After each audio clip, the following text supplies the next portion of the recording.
Ladies and gentlemen, the journey of this developer is nothing short of remarkable. He started his career in the marine industry but took a bold leap, leaving the ships behind to chase his dreams. His first big project saw him take a massive hit, losing nearly more than a crore, but that didn't stop him. He spent next 4-5 years in exploring his family business only to return stronger, investing in a residential project that turned profitable.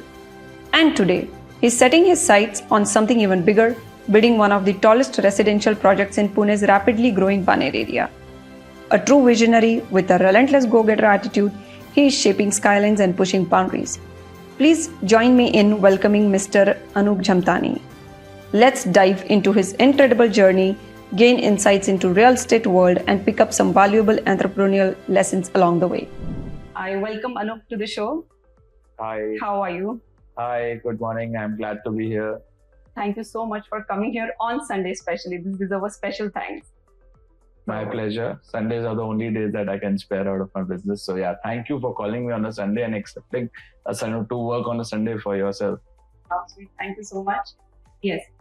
So Anup, why crafting skylines when it comes to Jhamtani?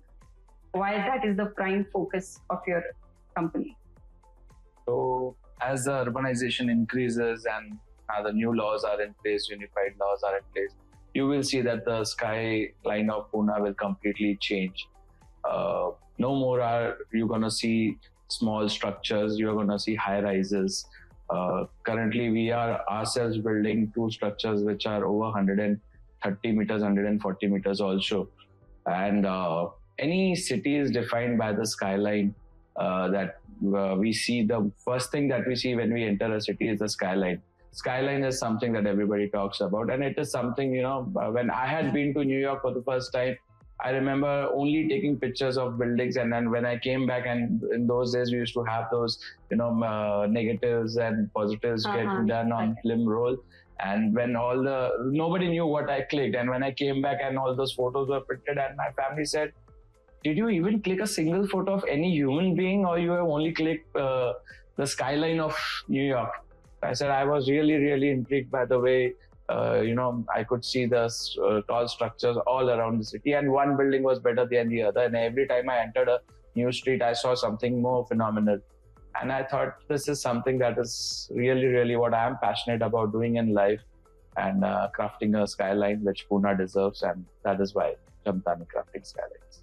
Tell me about your first project. How did that happen? The story about finally first successful project or the first non-successful project? I would love to hear about the non-successful first, because I'm sure all the listeners would want to know what is it something that doesn't create success first. Oh, and then the first project that I built, I had just come back from my merchant navy days, and I had just settled down in Pune, and I was working for another developer for a year and a half. And then my father said, "See, this is something that I have done, and it's a joint venture project. So land belongs to somebody, and you're going to do the construction, and then you sell it, and you share the profits and the revenue." And I thought, yeah, this is a perfect thing, and this is what I had been looking forward to, and this is a perfect opportunity. And this was a very small project, right in the center of the market of Pimpri. And there we started the construction, and permissions we got, and we started the construction. And then somehow about a year later, when the construction was at its prime, and we had about 15 shops over there and some offices above, and it was a very linear plot with a lot of frontage, so a lot of shops. So we thought things really couldn't go wrong with this. And then something happened, and the property got into litigation in the High Court, and it got cleared about 2 years back. So it was in litigation, and it had a stay order for almost 15-16 years. I'm sure you did not predict this, right? And I had no money. I had borrowed money, and I had put into that building, and putting over 1 CR in that building. And you're saying this was the first project? Yeah, and right? That was the first project, and I was completely devastated, and I thought this is completely the wrong line to choose. And I did not know how I'm going to pay my contractors. because I had also to repay the people that I had borrowed money from. So I had absolutely no idea, and I thought career मेरा चालू होने से पहले ही खत्म हो गया शायद.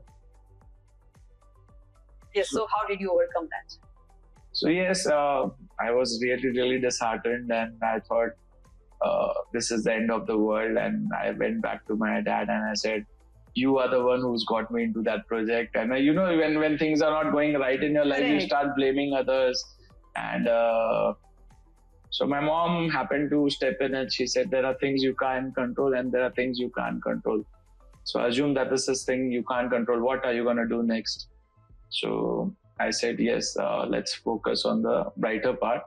We still had a business. My dad was into trading of construction material, and that business was kind of going good. But there was a lot of scope for improvement in that business. So another year and a half, I concentrated on that business and got that business to grow almost 5 to 6x in another 2 to 3 years. So basically, it's a service you never business. Thought of coming back. So I was always inclined towards real estate, but real estate being real estate, it requires a lot of cash flow. It requires a lot of deeper pockets. And where do you get this money from? And I had to pay interest to the borrowers, and I had to also pay to my contractors and everybody else. So where do you get this from? So I thought, let's concentrate on some money making machine, and which was for me at that time was my own business. So that business was trading of construction material, and I concentrated more and more on that business. I had pulled in a couple of friends and family to support me into that business, and then of course I got a lot of employees also. And I remember the figures being we used to do a turnover of about 18 to 20 crores. We got that up to almost 100 crores in those years, and till about from 2008 to 2011-12.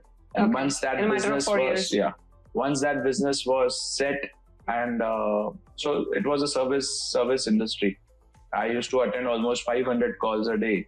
So ये order चाहिए, हाँ मैं ये deliver करता हूँ, ये order चाहिए, ये डिलीवर करता हूँ, ये रेट है, ये वो है, और पूरा दिन यही चलता रहता था. So I just switched my number. I gave that number to another employee of mine, and I switched to a new number, and that business happened to go on and on.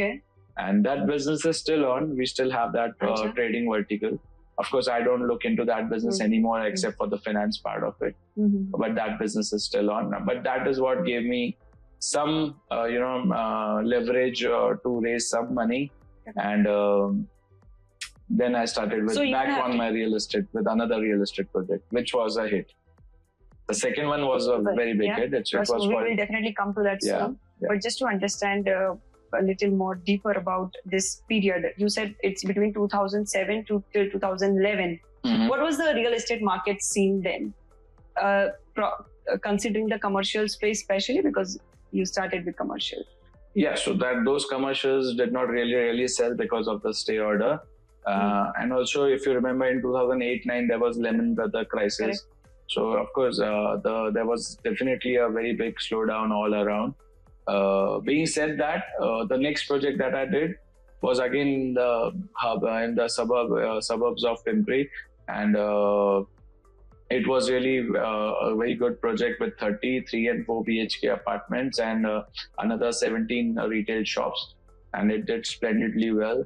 And I was really happy with the outcome. We started that project in 2011 and we completed in 2014-15. And that is where the growth journey of So the growth started with the residential right. When you started residential projects. So that's the trick. I would really suggest for anybody who's getting into real estate as a new business, I would ask them to never enter with commercial but enter with residential. Residential sells faster.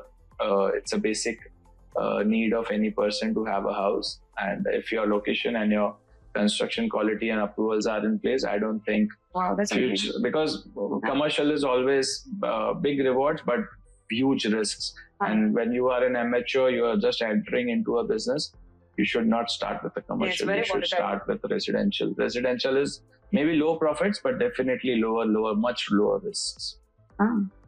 Oh, that's very useful. Yeah. Very nice tip. Did the focus shift to Skyline?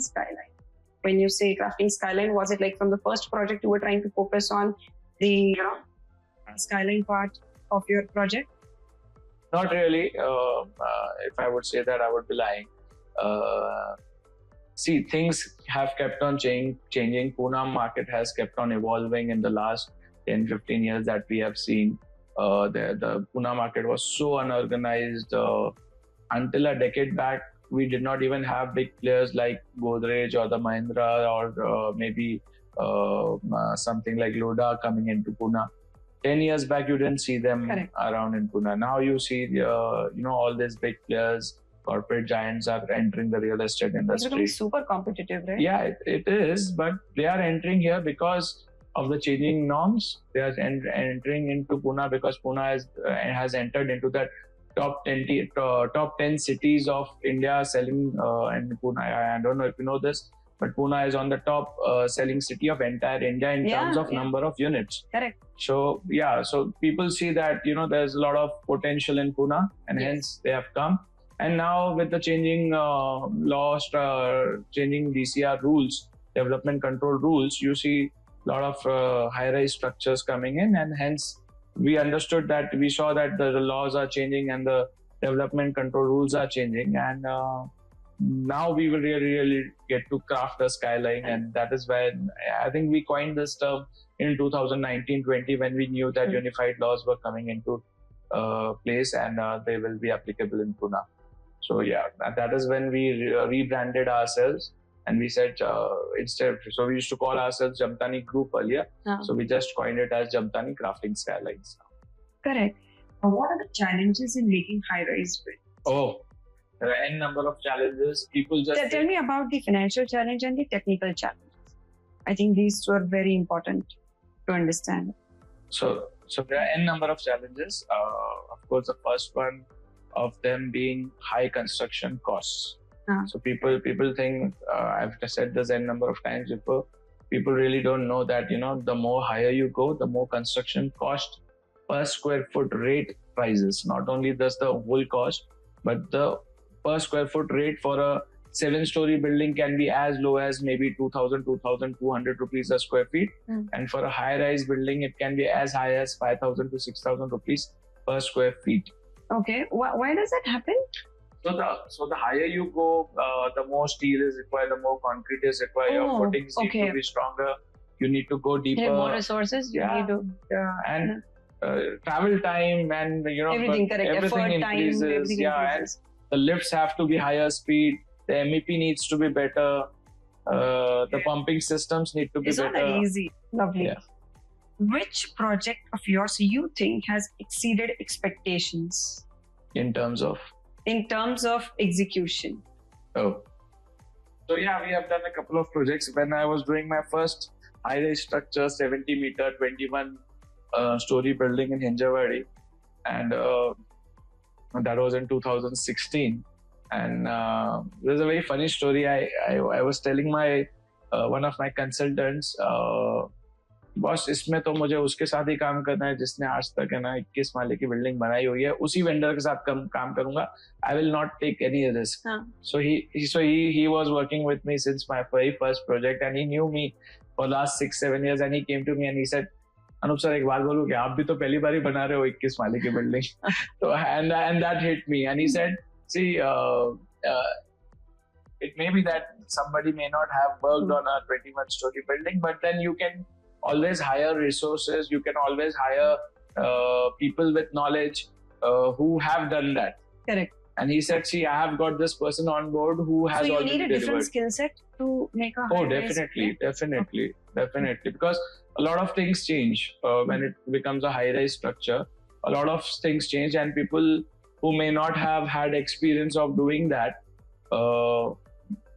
might be failing because they will learn out of their experiences. So you can't live long enough to make all your mistakes yourself. So you'll have to learn from others' mistakes. Makes sense. And you'll have to, use others' experiences to make sure that you are not making the same mistakes that they had done when they were building the first high-rise structure. So I think that we really executed well.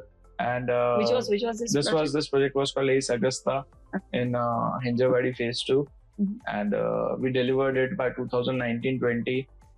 So within 3-4 years we delivered, which itself was an achievement, because again, those were the times when there was demonetization that had happened in 2016, and there was this triple shock called demonetization, RERA and GST. All of them had happened within those 2 to 3 years of time, and that was our first project to be registered under RERA also. And I'm happy to tell you that ours was one of those projects which was registered in RERA in the first 10 projects of Maharashtra. So I had a number of 00007 or 8 as it. Lovely. Yeah. So focusing I wanted to ask on you that when yeah. you made your first residential project and now you're making a residential project, what is the difference in the attitude of people who wants to buy houses now and then? So definitely there's a huge change in the way people have started looking at their new homes. Earlier it was only about the location.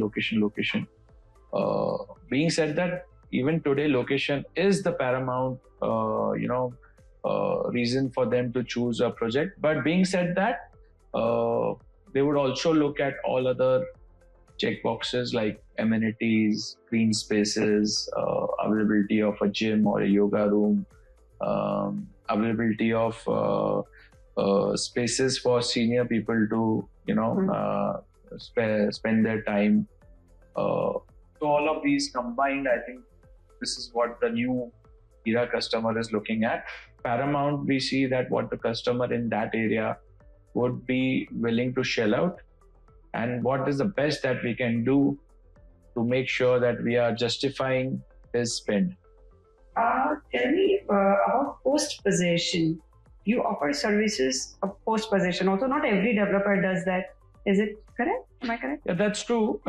You have to have the bandwidth to have a team fully dedicated only to post-possession. Because if you have a team, then you have to make sure that they have job for 12 months in a year. So you have to make sure that you are delivering projects at least 3 to 4 times in a year, so that these people are busy. So we have a team called HAS team, which is called Hamesha Aapke Saath. I read about it on the website. Hamesha Aapke Saath. What is it about, and where does that thought come from? Hamesha Aapke Saath. So that's a brainchild by my wife Meenakshi Jhamtani. Okay. She is the head of sales and marketing and CRM and HAS. CRM is customer relationship management, and HAS, that is Hamesha Aapke Saath. So we always had this couple of problems, teething issues, I would say, whenever people got into new houses and they are new to that space, and there will definitely be few such teething issues ki jiski wajah se they may not have a very pleasant experience shifting into the new home. So we thought, why not have a team which can be contacted within minutes, if not hours. So we make sure that we do not face the same problem again. Correct. We solve it for eternity. Oh, lovely. How many people you have in your team? In my organization? Yeah. So almost 220 now. 220. Including all the verticals. So we have majorly real estate, but we also have trading division, and we also have something called we also have a vertical which is dedicated to solar. Okay. So we do solar power generation also. Okay. I saw on your website, it shows there are 3 values of Jhamtani Group. 3 E's. It's excellence, environment, and ethics. So let's go one by one. How do you maintain the excellence? So we have always believed that whatever you want to do, you do it in a way that surpasses all other competition in that area. So anybody who's doing anything that is better than you, then you adapt to that. Okay. So I would give you a few examples. So earlier we used to just go to one architect and get one design, and we used to think, iske saath hamara repo acha hai, ye design now accept kar lete hain. Then what now we started doing is, we take every project we take designs from at least 3 architects. Then we compare, all designs on all aspects, right from the construction ratio aspects to the practical usability of the space inside the house. Passages में ज़्यादा area तो नहीं चला गया, kitchen क्या जितना size चाहिए उतना साइज है क्या, बेडरूम साइज कहीं घर छोटा करने के लिए आपने बेडरूम इतना छोटा तो नहीं कर दिया कि उसमें वार्डरोब भी नहीं अच्छे से आ सकता. When it comes to environmental sustainability, what are the practices? So about 5-6 years back, we made sure that all our projects that we built from that day on are IGBC certified, that is Indian Green Building Council certified. Okay. So most of our projects are silver, gold or platinum rated. So when you say that your project is Indian Green Building Council, say silver rated, so it really meets a lot of norms which are set by them. So how much of natural light do you have in your house, so that you don't have to be dependent on electricity for so there light. Are certification for so there are this thing certifications also? for that also. And how much of water is your house using? Do you have aerated taps in your house? Okay. So all these things make sure what is your net carbon footprint that you're leaving behind when you're using a house. So platinum is the highest that you can get, and silver is the least that you can get. So as we go ahead, we want to make sure that all our buildings are more sustainable and more environment friendly. As a need of the hour, you have to think in that direction. You're already on the way. Yep. Nice. About ethics. Mm-hmm. Yes. So how do you develop ethics with your team, with your customer, of course, with your stakeholders, with your partners? So we have this rule in our organization. We called it OQP. Okay. It's called only quality people. Okay. So everything else is secondary. Your profits, your revenue generation, your feasibility of the project. Everything else is secondary. If the people are not right, we'll not deal with them, and vice versa. We'll make sure that even if the project is even if we see that the project is located at a really good area, in a really good area, and we'll have a very good profitability of that project if we do that. But if it's a joint venture with somebody who's not of the I'm sorry to say, but not of the temperament that you want in your life, or may not have right practices in business, we will never get associated with them. And we have learned this the hard way. Yeah. Now we are at that juncture of our professional life where we reject projects on a daily basis. Okay. So every day a lot of projects get offered to us, and now we are very, very choosy of what we pick, unlike 10-15 years back when we were just hungry for business, and because we didn't know better, Yes, now we have learned. Now we have learned the hard way. Of course, it has come at a cost. All these learnings are at a cost. Also, ethics is not about only people whom we are dealing outside. When it comes to our own organization, the culture in our organization,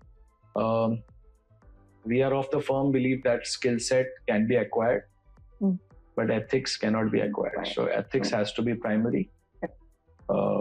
Trust once broken must be rebuilt, and trust cannot be in terms of percentage. It can be either 100 or it can be 0. So it cannot be, I trust this guy 50%. You really can't define trust in those terms. So even while hiring, you try to look at paramount. I think. Yeah?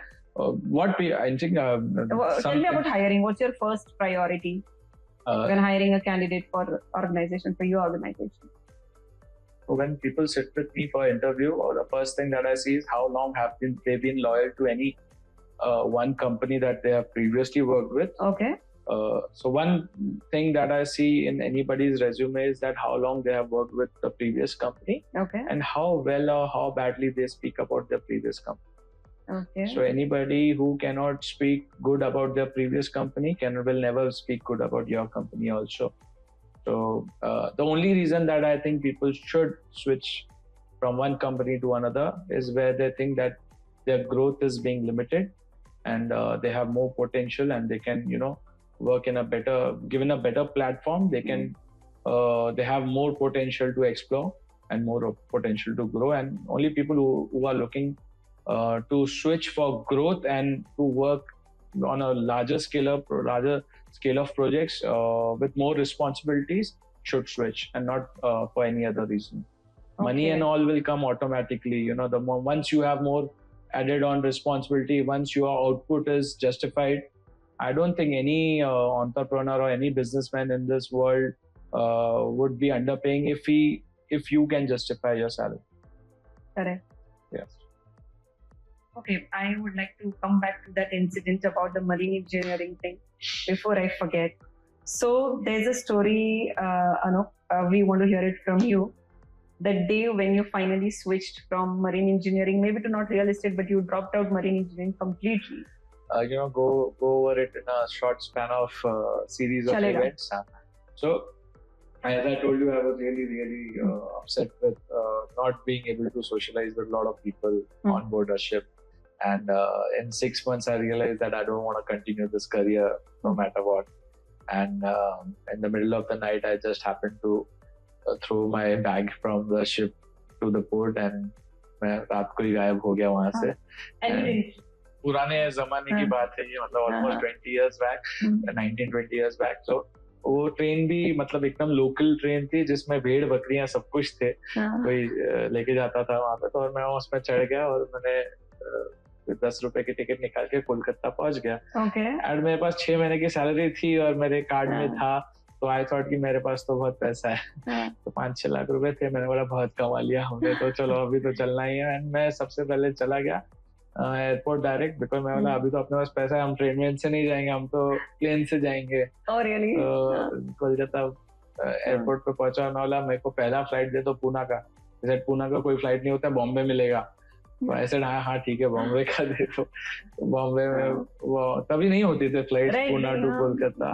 तो Poona to Kolkata to Bombay आया, और बॉम्बे से बहुत ही बढ़िया वो Nita Volvo होती थी, उसमें बैठ के एकदम राजकुमारों के जैसे आया. एकदम वाला अभी तो बस पहुंच गया अपने देश, अपनी धरती, पूना पहुंच गए. वाह, दिस इज सुपर फिल्मी. हाँ फुल एकदम. और मैं ऐसे जाके अपने घर में खड़ा हो गया, मॉम डैड मैं आ गया.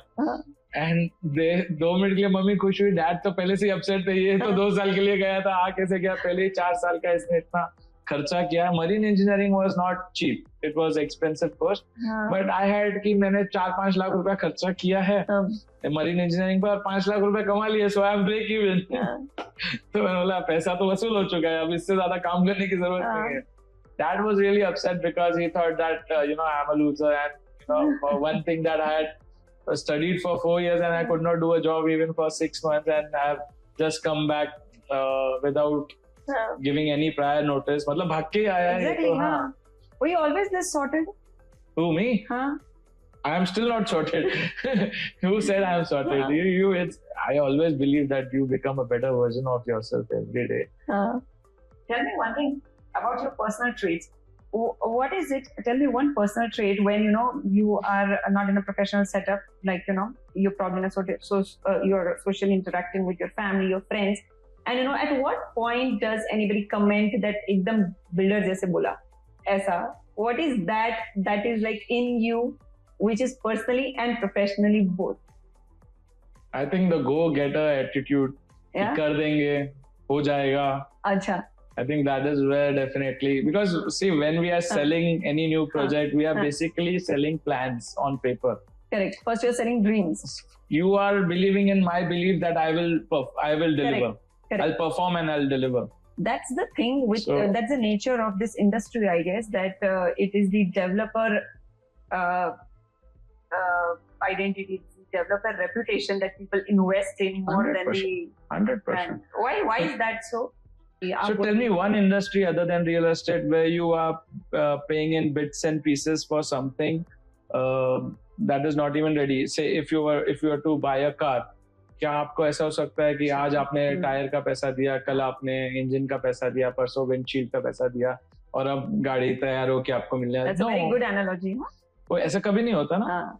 जबकि रियल एस्टेट और ऑटोमोबाइल इफ यू सी ये दो चीजें ऐसी होती हैं कि जो हर कोई एक प्राइम में आके खरीदता है. Right. And if you see historically, whenever the real estate sales have gone up, automobile sales have gone up. And the same is true even when both are going down. So when automobile goes down, real estate also goes down. So basically it's your spending power.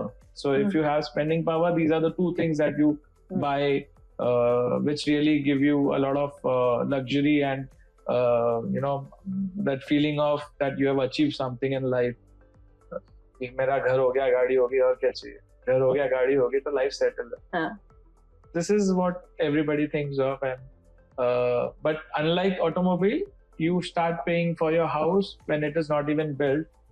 And that is also the reason that the houses are still affordable in India. If we were to sell all our houses post OC, post completion, I am sure those costs would be at least 50% higher than what you are getting when you are doing it under construction. To give you an example, कि अगर 100 रुपए का आपको मैंने 100 रुपए पर square foot की जगह बेची है, तो उसमें अज्यूम करेंगे कि 33 रुपीस की लैंड होगी, 33 रुपीस का कंस्ट्रक्शन होगा, एंड अज्यूमिंग कि आपका प्रॉफिट बहुत ही अच्छा है, तो 33 रुपीस का आपका प्रॉफिट होगा. अब आप सोचिए कि अगर ये इंडस्ट्री ऐसी नहीं होती और पूरा उसको पहले दिन पे 66 रुपीस खर्च करने पड़ते अपनी जेब से, तो 66 के ऊपर भी उसको बैंक लोन लेना पड़ता और सब कुछ लेना पड़ता, और वो शायद 66 रुपीस का 66 रुपीस नहीं होके ही 80-90 रुपीस हो जाता because of bank interest and everything.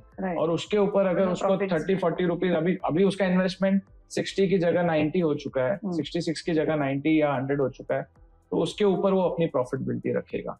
तो जो आज आपको 100 रुपीस में चीज मिल रही है, वो आपको 130 या 150 रुपीस में मिलती, depending on how expensive is his borrowing. And in India, borrowing is not cheap, especially for real estate. You can't borrow money for purchasing land. Only banks lend you when you have all approvals in place, and you have certain amount of bookings also in hand. If you didn't have those bookings in hand, again the interest rates go up. Right. So in India, you don't get any construction finance loan also, which is cheaper than 12% per annum, which also is a huge lot of money. That's what makes it difficult to enter this industry?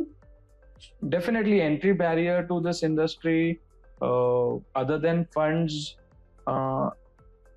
Yes, other than funds. Yeah. Personally, what skill set a person needs to have to become a developer? First and foremost is some know-how and knowledge of this industry. I think second would be funds, and third would be a lot of I would say consistency in doing what he does on a daily basis. I mean, if you're saying you're going to deliver this, you have to make sure that it's going to be delivered on time. Otherwise, the moment your first project is basically. So commitment level and consistency is required to the next level to make sure that every day a lot of discipline is also required, because you will be exposed to a lot of money, and the moment you lose discipline and you're going to become financially indisciplined and use that money for things that are not supposed to be, it is not supposed to be used, and you think अरे इतना तो मैं कमा ही लूंगा, इतना profit तो मैं पहले ही खर्च कर देता हूँ. The moment you do that, and it's a vicious circle, and you get entrapped into that in That's financial indiscipline. About financial indiscipline, because you will be exposed to crores and crores of rupees. Every flat costs you at least 1 crore in a good locality. So even if you're building 100 apartments, even if you sold 50 of them and they have paid 50%, you still have 25 crores in hand. 25 crores, you think that arey maine to kama liya. That's not really your profit. Your profit will happen when you deliver and you sell all those apartments. Right. Then your profits will come into play. Given that in those 3 years the construction cost should not rise beyond a certain point. Abhi pre-COVID and post-COVID, pre-COVID and post-COVID, steel prices have gone up from 35 to 40 rupees to almost 60 to 70 rupees. So almost doubled. So if you had budgeted as per 35 rupees and your steel cost today are 65, 70 rupees, definitely it's going to hit your... How do you deal with this then? I mean, when it comes unexpectedly, especially. So, such things will happen very seldomly, very rarely. COVID was an unprecedented time, so you really can't generalize that happening every time. Correct, that's true. But things like this happen. And so that's what, if your profit margins are wafer thin and things like this happen, then of course, then definitely that is why projects get delayed. You see, you saying कि मुझे पता नहीं हो जाएगा, because he's still trying to figure out how to complete the project because his budgets are already constrained.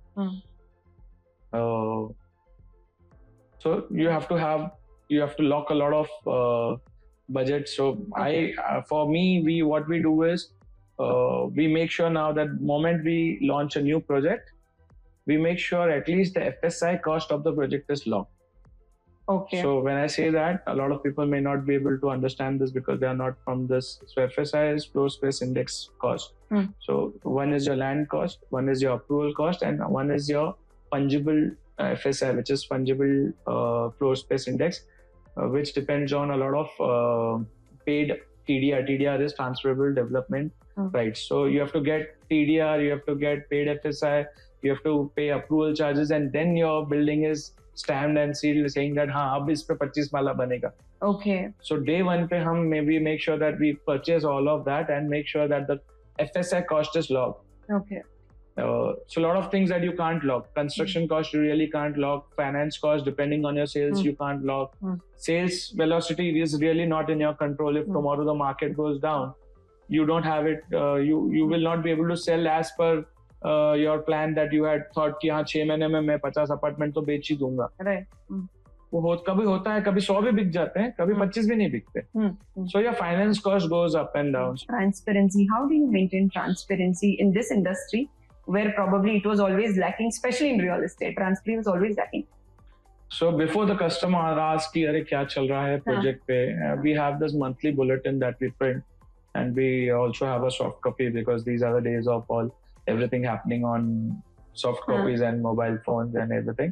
So we send emails and WhatsApp of the entire bulletin of what's happened in the previous month in our organization. Okay. A part of which is also a detailed update on what's happening on which construction site. I saw that on your website. It shows site updates. That is also there. If you just it's a very wonderful section. If you just visit our website and go to any site that you are interested in, you will get the site update photos also with very detailed it's very helpful analysis of what happened in the last month and so on. So with photos and all which you can see, so you don't have to visit the site, and we also do not recommend people to competition. So many people entering this industry. When you said like big companies like Godrej or everything, how do you plan to stand against? I understand against it's never the giants. Against you have your own thing, but still, yes, somewhere you need to have that strategy. Somewhere you need to have that, future plan on how to go about it from now. You need a different kind of attitude, skill set, everything, is it? I think that's the beauty of India. We have, so much potential everybody has. I think every company, if they have the right practices and if they have the right attitude and the right kind of resilience, I would say. That's the word. Yeah. So if you have the right kind of resilience, you can outdo any competition. And anybody who has always kept their customers first and understood where they are lacking, taken the feedback seriously and improved on that feedback, I think that's the key to grow. What role does your wife play in the company? So she's the executive director of the company, and she looks after sales and marketing. But our company is not about me and my wife. There are several other people. We have a 14 people strong core team. Everybody has their own team, and it's a team effort. I just get to be here, wear a suit and speak about the company, but my company is not me or my wife. Company is a lot bigger than That's the two of us. That's a very kind thing to say. How do you maintain the culture of your company, that team spirit in your? It's a long-term relationship. I always say any relationship is should not to be looked at from a very short-term perspective. It's not कि आया और दिया और एक बार खरीदा और बेचा और खत्म हो गया. In your lifespan, you'll buy 2 or 3 houses, and your friends and family will also buy 2-3 houses. So it's a network, you know. I always believe the bigger your network, the bigger your network. So, yeah. How do you decide a location of your project? What factors really influence in understanding where should you build your project? Mm-hmm. So, of course, prima facie, we make sure that there is demand in the market. So we have a lot of research at our back end, which tells us where to do a project, where it will be more feasible, where will we be able to command a better price as compared to our competitors, and last but not the least, profitability of the project. Okay, these factors. Yeah. Okay. Tell me one message that you can give to a person who is going to, who plans to start real estate, becoming a developer, ideally. Well, I've heard a lot of times people say this is not the right time to enter the so-and-so industry. Okay. May not be for you. But I always think that if you are passionate about something, there's no right or wrong time to enter any industry. If you're really passionate about it, but you have to have veins of steel to get into real estate, and it requires a lot of action, a lot of perseverance to go back and come back. You will hear no a lot of times, but you have to knock on all the doors to make sure the right doors open up. Okay. And then after, like any other, I think, vertical or an industry where you want to succeed, you will have to make sure that before hearing the word yes, you will have to hear a lot of no's. And if you have the right attitude, money will follow. Money can be arranged. There's never a shortage of money if you have the right plan and the right project and the right attitude, and everything else can follow. Of course, you have to start small.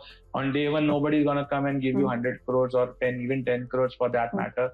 It took me a while for at least 3 to 4 years before I could raise my first debt from any bank also, because they will also not, you have to look at it from a creditor's point of view also. They will not give you money if you have not delivered anything. Right. How would they trust you? Right. Correct. See, what you have done in the past will tell others what are you capable of. Correct. Until unless you have not proven yourself, why would anybody trust you with their hard-earned money? And banks though are responsible for people's money. They will be more careful. It's their job as creditors to be more careful. So we have now, we have had SBI and most of the reputed banks now funding us. But there was a time when they would not even consider us. So I think anybody who wants to enter real estate as an entrepreneur or as a first-time business, first needs to have the right attitude. Some knowledge and some experience is also needed. So rather than starting your own business, I would highly recommend you that you go and work for somebody else for a while, understand the tricks and trades of the business, and then venture into this, huge ocean of business of real estate.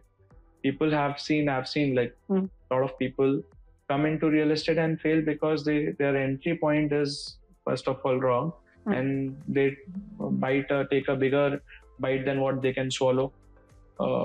Just keep it real, keep it organic. I think slowly and steadily is the right way to go. That's a very great advice. How about your work, family, and health balance?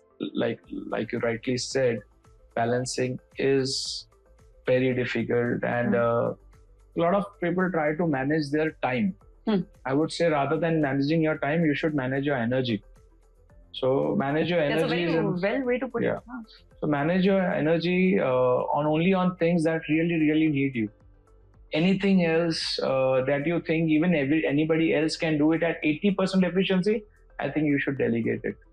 And then you may be the best. You think you are the best. You are definitely not the best. Very useful. You think you are the best. You think, अरे मैं होता है तो ऐसे कर देता, मैं होती तो ऐसे कर देती. ऐसे लगता है हमको कि हमको लगता है मुझे ही सब कुछ आता है. बराबर है. stop being so self-centered. I think everybody, and I say everybody when I say everybody, think that he or she is the best because you think that your way is the right way and the best way. But somewhere when you are saying this, you are also getting blinded off to all the other possible outcomes that somebody else could have done, which would have been better than what you could have done. Correct. ऐसा लगता है हमको कि मैं करता तो अरे ये पौधा थोड़ा यहाँ होता तो एकदम बेस्ट होता. बराबर. क्या फर्क पड़ता है थोड़ा वहाँ है तो मे बी वहाँ रख के ज्यादा अच्छा लग रहा है. मे बी ये पेंटिंग थोड़ी यहाँ होती तो realize prioritize basically. So prioritize things that really need only you and try to delegate that one of also. The most powerful things you've said. That also you delegate. After every 2-3 years, if you're doing the same stuff, you're not growing in life. After every 2-3 years, you have to be wearing a different suit altogether. I mean, when I say different suit, that means you're doing something new altogether. Right. If you're doing the same stuff that you were doing 3 years back, I think that is where the growth stops. Keep on delegating and keep on making sure that your role in the company is changing every 3 years and you are getting smarter people than you. So in my organization, there are people who have better salary than I have. I'm not joking. Hard to believe. I mean, hard to believe for most of the people, but there are people in my organization it's amazing to know who have better salary than. So because they have more experience than I do, my entire experience, maybe 15-16 years in real estate, they have been in real estate for 30-35 years, and they do a better job than what I do in that particular field where I've chosen them to do, and then they do better. Then I think they deserve a better salary. So it was a very insightful conversation. Anok, thank you so much for coming once again. We've learned a lot in every way possible. I think from business, from generalized category to real estate, I think we've taken notes of everything. Thank you so much once again for coming. My pleasure.